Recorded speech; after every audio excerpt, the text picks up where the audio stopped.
let's do a book haul. You know, I never realized how many books I buy a month until they're like all put together. This might be a little bit of a reality check for me. Hi friends, welcome back to my channel. If you're new here, I'm Johanna and welcome to my cozy book space. So for today's video, we're going to be doing a book haul. We're going to be doing all of the books that I bought in the months of April, May, June, and then so on and so forth. So let's get right into it. May was my birthday month, so we have quite a stack. These are in no particular order of when I bought them. I just know what month I bought them in. So let's start off with April. First one we have here is Bespelled by Laura Thalassa. This is Bewitched book 2. I ended up getting book 2 because I have book 1 and it's a series that I want to read. I've heard really good things. If you are into paranormal, witchy, dark romance, then I think you'll like this series. I haven't started it. If you have, let me know if you love it. She's a chunker, but I do love me some Laura Thalassa. Then we have Aurora Rising by Amy Kaufman and Jay Kristoff. This is actually a YA sci-fi fantasy. I love the covers of these books. This one says, "This is not the squad you're looking for. The year is 2380 and the graduating cadets of Aurora Academy are being assigned their first missions. Star pupil Tyler Jones is ready to recruit the squad of his dreams, but is stuck with the dregs nobody else wanted. A cocky diplomat, a sociopath scientist, a smart-ass tech whiz, an alien warrior, and a tomboy pilot. Ty's squad isn't even his biggest problem. That'd be Aurora Jaylene O'Malley, the girl he just rescued from interdimensional space. Trapped in cryosleep for 2 centuries, Ari is out of time and out of her depth, but she could be the catalyst that starts a war millions of years in the making, and Tyler's squad of misfits might just be the last hope for the entire galaxy. Nobody panic." I do want to get into my sci-fi fantasy. I've never read anything sci-fi, have I? I don't think so, unless you count like alien romance, and I just don't think that really counts. So I'm excited to see what this has to offer. Then we have King of Envy by Anna Huang. This is the latest release in Anna Huang's Kings of Sin series. It has the green spine. I'm excited for this. I have yet to read it. This is a series that I am current on. Well, I will be when I read King of Envy. I have high hopes and I think this might be my favorite out of the series, but we'll see. We have Bow Before the Elf Queen by J.M. Curl. I went to Denver and this is where I got this book at a small bookish shop. Let's see. It was in the book. It says here, "Dare to dive into this whimsical and deeply romantic story inspired by Hades and Persephone, the Lord of the Rings, and a sprinkle of Norse mythology, a tale that will grip you from the first page and stay with you long after the last." Now this book, Captive Prince by C.S. Pacat. Listen, these got new covers and the new covers speak to me. They call to me, they speak to me. I want to read this so bad. It is a trilogy, I believe, and it's like a master slave MM. It just sounds like right up my alley. I feel like I'm going to love this book. I just haven't gotten to it. From Global Phenomenon, C.S. Pacat comes the first novel in her critically acclaimed trilogy. It's quoted by V.E. Schwab. "I fell in love with the writing, the characters, and the story." You guys, this was the book that I also got in Denver when I went to the Spicy Librarian bookshop. So yeah, these hold special memories for me. I need to read this soon. It says here, "Damon is a warrior hero to his people and the rightful heir to the throne of Achelos. But when his half-brother seizes power, Damon is captured, stripped of his identity, and sent to serve the prince of an enemy nation as a pleasure slave." Yep. Actually, my sister would really love this book, I feel like. I have to tell her about it. Then I ended up picking up Ready or Not by Cara Bastone. I believe I got this one from the Spicy Librarian as well while I was in Denver. I ended up picking up this book because I did listen to this book on audio and I loved it. I absolutely loved it, and it's like a surprise pregnancy one, and I was shook that I loved it as much as I did. There's only one other one that I can think of that I have loved that has the same kind of trope. This is one of them. The writing was beautiful, the characters, the story, it was just stunning. I loved it. The audiobook was so good as well, and I had to have a physical copy. Then we have A Deep End by Ali Hazelwood.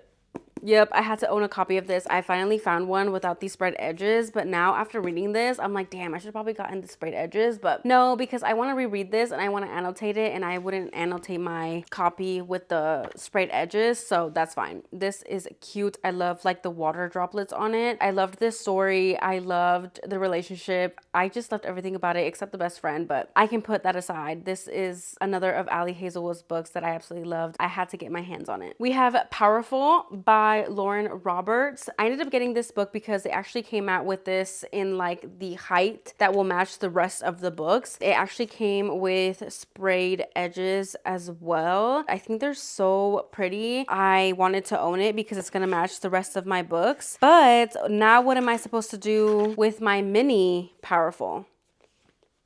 Who knows? What did you guys do with your mini Powerful after getting the regular sized copy of Powerful? Speaking of the Lauren Roberts series, we got Fearless. This is the last book in the trilogy besides like the little novellas. She's a chunker. Have I read this series? No. Do I want to? Yes, I will get to it, hopefully before the end of 2025. Last two for April, we have Fear the Flames by Olivia Rose Darling. I ended up finding it at my half price, and I wasn't gonna get this because I own the indie edition, but since I found it at half price, I had to get it, and it's the traditionally published book, and I have a feeling that I'm going to love this fantasy romance. Last book for the month of April, I ended up getting Firebird by Juliet Cross. This is the stunning first print edition run. I have read this. I loved this book, so I'm so happy to own this. Okay, moving on to the month of May. We have this book right here. This is The Book That Wouldn't Burn by Mark Lawrence. A sticker fell out of it. So whenever I buy a book from a bookish store and I buy other little knickknacks just to like remember the bookstore that I went to, this one I actually ended up buying in Lincoln when I went there. I got a cute little postcard, 2 stickers, and I always keep the receipt as well. Yeah, so I always just keep the stuff that I buy with the book, so when I actually pick up the book and read the book, I find those like little treasures. But anyways, yeah, I ended up getting this. This is a series. I don't know if it's a trilogy, but I'm just gonna go ahead and say it's a series that every time I see it in store, it just sounds so interesting to me and it grabs my attention. Okay, so The Book That Wouldn't Burn. What do you mean? What do you mean by that? It says here, 2 strangers find themselves connected by a vast and mysterious library containing many wonders and still more secrets. In this powerfully moving series opener from the international bestselling author of Red Sister and Prince of Thorns. The boy has lived his whole life trapped within a book-choked chamber, older than empires and larger than cities. The girl has spent hers in a tiny settlement out on the dust, where nightmares stalk and no one goes. The world has never even noticed them. That's about to change. Their stories spiral around each other across worlds and time. This is a tale of truth and lies and hearts, and the blurring of one into another. A journey on which knowledge erodes certainty, and on which, though the pen may be mightier than the sword, blood will be spilled and cities burned. Oh, that's a tiny font. Okay, so yeah, this is what this book is about. It sounds so interesting, just like the premise, the setting. I'm excited to see if I end up liking this book. Then we have the infamous I'll Look For You Everywhere by Cameron Capello. So Cameron Capello is a book talker, and she wrote her own book, and it is finally out. I've been wanting to read this ever since she announced it and was teasing it before it even came out. I even had it like in my new releases multiple times, and the dates kept getting switched, or I was just wrong on the dates. But it's finally out. I saw it in store. I saw it at Barnes & Noble, and I immediately bought it. Yeah, and just her TikToks, it shows so much of her personality, and I feel like we're gonna get it. We're gonna get the yearning, we're gonna get the tension, we're gonna get the angst, we're gonna get the best romance. So I'm so excited about this. Okay, so now we're getting into the gifted books. Here we have the entire Tempt the Gods series by Rory L. Scott. We have For the God's Sake by Rory L. Scott. We have The Gods Forbid. I have The Gods Only Know, and then this is the first book, For the Love of the Gods. Okay, so they were kind of in order, just on the other way around, but these were actually gifted to me by my sister for my birthday, and I am so happy that she did, because I read the series and finished the series a long time ago. I have been wanting these copies on my shelves for so long. Finally, I have them in my hands, and they are beautifully displayed on my shelves. If you haven't read this series by Rory L. Scott, then you need to. I'm telling you right now, if you're trying to get into your fantasy romance, this is the way to go. It has an ongoing plot, but each book is a different couple, and the tension, the yearning, everything. These books always have me giggling, kicking my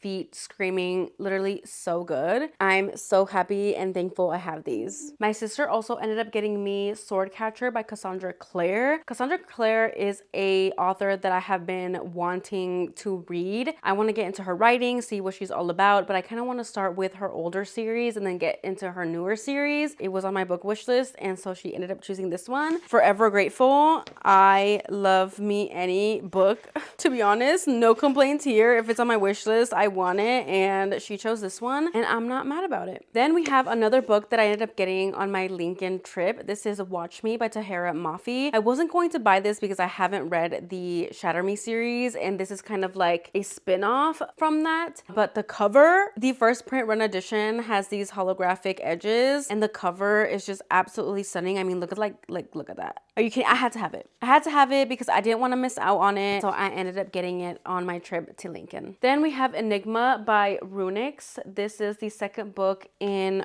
her, actually, I don't know what this series is called, but like this is the second book to Gothicana. I did read Gothicana, and to be honest, I gave it 3 stars. It wasn't my favorite, but I wanted to get the second book to see what it was all about before unhauling my Gothicana copies, because I do have quite a few of those because I had bought them before I even read the book, and then I gave it 3 stars, and I won't be doing that again. But these are the end papers. It's giving all the gothic dark romance vibes, especially for this time of year. Moving on, we have Silver Elite by Dani Francis. This took the internet by storm. This is the first print run edition with the silver sprayed edges. They are absolutely beautiful, like stunning, and this is a dystopian fantasy romance, I believe. It says here on the back, my name is Ren Darlington. I've been hiding who I am my entire life. Today will be no different. Yeah, I've heard a lot of people love this book. I mean, honestly, I've heard like mixed things, but mostly on the love side. I'm excited to see how I feel about it. I don't have a lot of dystopian books in my library, so this is kind of exciting for me, especially because I just rewatched the Maze Runner series and I was hooked, girl. Anyways, it says here, in the first book of a sizzling dystopian romance series, psychic gifts are a death sentence and there are rules to survival. Trust no one, lie to everyone, and whatever you do, don't fall for your greatest enemy. Sold. I'm easily influenced. Last 2 for the month of May, we have some good ones. We have The Night and the Moth by Rachel Gillig. This is the Barnes & Noble exclusive edition. She's absolutely stunning. I mean, look at those sprayed edges. I want to read this so bad. I want to read this in this time of year, but I'm so far behind with like my physical TBR reading vlogs that unless she gets chosen for November or December, like she's not going to get read until next year. And I just have to be okay with that. The end papers are gorgeous. This is more of a love or hate it kind of book. Like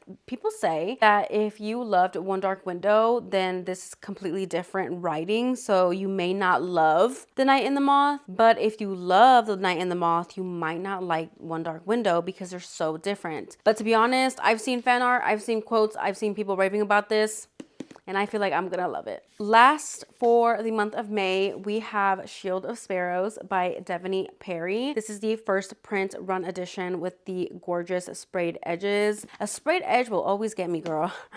What can I say? It says, being the sparrow isn't an honor, it's a trap. This is Devaney Perry's first like romantasy, and I'm excited to see what she does. She's usually a romantic suspense author. I think I'm gonna be in the category that I love it because I am a romance girly at heart, and Devaney Perry wrote romance first before she wrote fantasy. So I feel like I might connect to it a little bit more than others, especially if you come from a fantasy background. Anyways, with that being said, this was actually chosen for one of my TBR jar chooses my physical TBRs. So this will be getting read probably sooner rather than later. Moving on to the month of June, I have quite a stack.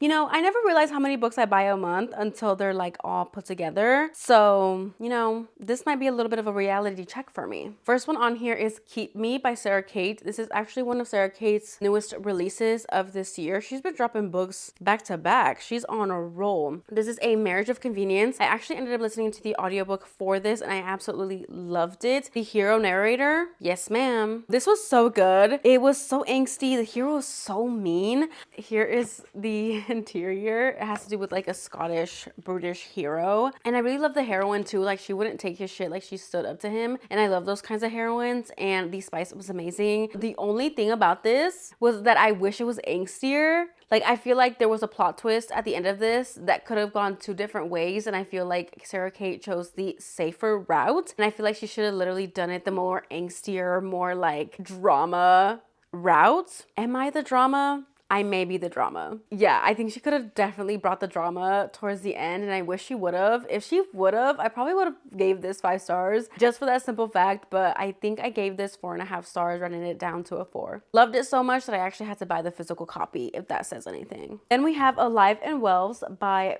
Bailey Hanna. This is a Wells Ranch novel. This is the cover. I really like these. I actually have been seeing a lot of these at my half price, so I don't know whether that's good or bad. Probably more on the bad side, because if it's at half price and it's the used price, then it means that people are returning the series. But anyways, it says here, a city girl fleeing an abusive marriage suddenly finds herself working on a cattle ranch with a sexy but grumpy rancher as her boss, and this spicy cowboy romance from the author of Seeing Red and Change of Hearts. So yeah, it's just a small town cowboy romance, and I do love me some of those. Then we have the Barnes & Noble exclusive edition of House of Flame and Shadow by Sarah J. Maas. This is the 3rd book in the Crescent City series. We have Problematic Summer Romance by Ali Hazelwood. I love me some Ali Hazelwood. So immediately when she said she was dropping a summer romance with a age gap, Forbidden, oh yeah, I was here for it. We have What Happens in Amsterdam by Rachel Lynn Solomon. I loved this. This is 5 stars, but I have to reread it to officially say it's a 5 star. But like after I immediately finished reading it, I was like 5 stars. And I ended up listening to this on audio, loved it so much that I had to get a physical copy. And if this book and cover does not scream summer romance, then I don't know what does. It was so good. There's a scene in here that lives rent free in my head, okay? I've been reading a lot of new authors in 2025. Rachel Lynn Solomon was actually one of them, and every single book that I've read by her I've actually loved, surprisingly, because I feel like I don't see a lot of people talk about Rachel Lynn Solomon. I just maybe wasn't even like in that area. But after I read the 2 other books that I've read by her, I was like, oh, immediately I have to read every single one of the books that she's ever released in her lifetime. So when I saw this book at my half price, I ended up getting my hands on it. This is Business or Pleasure by Rachel Lynn Solomon. This is just one of them that I haven't read. I'll probably listen to the audiobook, but I have high hopes that I'm going to love it. So this is why I ended up getting the physical copy. Another book that took the internet by storm. This is Metal Slinger by Rachel Snyder. I was waiting until this got traditionally published. So this is her. The sticker is removable, but I probably won't remove it until I read this book. This is on Kindle Unlimited still, I believe. I honestly don't know what this book is about, and I want to keep it that way because I want to be as shook as I can be when I do actually officially pick this book up. We have Bury Our Bones in the Midnight Soil by V.E. Schwab. This is V.E. Schwab's newest release of this year, and it has to do with sapphic vampires. And ever since I read The Invisible Life of Addie LaRue, every book that V.E. Schwab drops from here on out, I will be buying. I want to read this so bad, and I want to read it physically and annotate it because I know the writing is just going to be absolutely beautiful. It just sounds like right up my alley. Like, I have to read this. I want to read this soon, but we'll see when I get to it. We have The Conditions of Will by Jessa Hastings. This is one of Jessa Hastings' newest releases. This was actually chosen for one of my TBR Jar Chooses My physical TBR reads, but I'm not sure if I want to read this before Magnolia Parks. I think I want to read Magnolia Parks series before I read this one, so I have to get on that. But yeah, she's stunning, beautiful. I love the cover of this book, and I just had to have it on my shelves. Then we have It Happened One Fight by Maureen Lee Lenker. This one was actually gifted to me by my sister as well. I actually listened to the audiobook of this through my Libby app. I first saw this book at half price, and I always saw it, and I always pulled it out because the spine always intrigued me, and I always pulled it out. I looked at the cover and I loved the cover, but I just couldn't justify getting it because I could get it and listen to it on my Libby and see if I actually loved it before actually buying it. And that's exactly what happened. I listened to it. I surprisingly loved it. The writing, the characters, the plot, the setting, like it's a marriage of convenience, but like they hate each other. They're like rivals to lovers, hate to love, because they're both actors. But like she's getting divorced, but she's like getting into another relationship to like boost her image. This book, it was so good just remembering it. And there was actually spice in here, which I was not expecting at all. And it was very good spice. And the hero was just so damn bad for the heroine. And I loved this more than I thought. And so I had to have a physical copy for my shelves. Then we have Left of Forever by Tara DeWitt. Yeah, I reread this and I loved it. 5 stars. I read it on my birthday in one sitting. We have False Start by Candy Steiner. This is the newest and last in the Red Zone Rivals series, I believe. believe. And this is the only one that I haven't read, but I had to get my hands on the man cover so they could match all my other ones. And she's pink, she's gorgeous, he's hot, I love it. Then we have Pen Pal by JT Geisinger. I love me some JT Geisinger, and when I went to Half Price and actually found this book without these sprayed edges, I immediately bought. This is definitely, I feel like, JT Geisinger's most hated book. So I'm definitely gonna go into it with low expectations, but I'm also here for it. Dark romance, crazy plot twist. I'm excited to read it. Then we have 3 books by Chloe Liese. I ended up getting these 3 books in the Bergman Brothers series by Chloe Liese: Only and Forever, If Only You, and Everything for You. I found these all at my Half Price. These are all the Berkeley editions with the new covers, and I absolutely love them, and I love this series. And so I was going to buy these eventually when I actually read them. Currently on the 4th book, and I believe there are 7 books. The 4th book is not in here, so I still need to buy that one, but I have the rest of the series, so at least we have one thing going for us. We have The Co-op by Tara Dewitt. This is the new cover for The Co-op. I actually read this when it was indie published, and now it is traditionally published. This is the new cover. I can't wait to reread this and annotate it. I loved this story so much, and we get a little bit of them in Tara Dewitt's newest series, and I just had to buy this book because I wanted to have this copy on my shelves. There's scenes in here that still live rent-free in my head, and if that doesn't tell you how much I love this book, I don't know what will. Okay, you guys, those were all of the books that I ended up hauling in Q3 of this year. Let me know if you've read any of these books, if you hauled any of the same books that I did, and if I need to get to any of these books ASAP before the end of the year. I would love to know. And if you don't want to comment any of that, then go ahead and leave me a book stack emoji down below in the comments, because this is a book haul. Oh, we still have oh my God, I've been saying Q3 this whole time. This is Q2. I'm so sorry, you guys. I don't know where my head's at. But anyways, this is Q2. I'm gonna try to cut out every time I said it was Q3. Anyways, these were all of the books that I hauled for my Q2 book haul. Yeah, you guys, thank you guys so much for watching. Don't forget to like, comment, and subscribe, and I will see you guys in my next one. Bye, guys.